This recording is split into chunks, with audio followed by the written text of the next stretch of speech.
বিজ্ঞানৰ প্ৰশ্ন আদিৰ হোৱাৰ বাবে আজি যিহেতু পৰীক্ষা আৰু তাৰ প্ৰতিবাদত আজি ৰাজ্যজুৰি আন্দোলন সাব্যস্ত কৰিছে আৰু এয়া হৈছে গুৱাহাটী মহানগৰী আছে এই শিক্ষামন্ত্ৰী প্ৰতিকৃতি দাহ কৰি যিহেতু আজি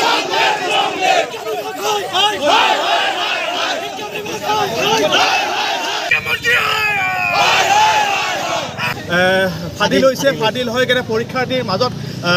হাহাকাৰৰ সৃষ্টি কৰিছে আৰু এই গোটেই ঘটনাটো অতি লজ্জাজনক দুৰ্ভাগ্যজনক আৰু গোটেই বিভাগটো চূড়ান্তভাৱে ব্যৰ্থ হৈছে শিক্ষামন্ত্ৰী ৰমেশ পেগু ডাঙৰীয়া সেৱা চেয়াৰমেন ৰমেশ জৈন ডাঙৰীয়া চূড়ান্তভাৱে ব্যৰ্থ হৈছে আৰু আমি গোটেই ছাত্ৰ সন্থাই গোটেই আজি সমগ্ৰ অসমতে আজি শিক্ষামন্ত্ৰীগৰাকীৰ আৰু চেয়াৰমেনগৰাকীৰ আমি প্ৰতিক্ৰিয়া দাহ কৰি বলিষ্ঠ প্ৰতিবাদ সাব্যস্ত কৰিছোঁ আৰু এই প্ৰতিবাদৰ জৰিয়তে আমি দাবী জনাইছোঁ যে গোটেই ঘটনাটোৰ যিসকল দোষী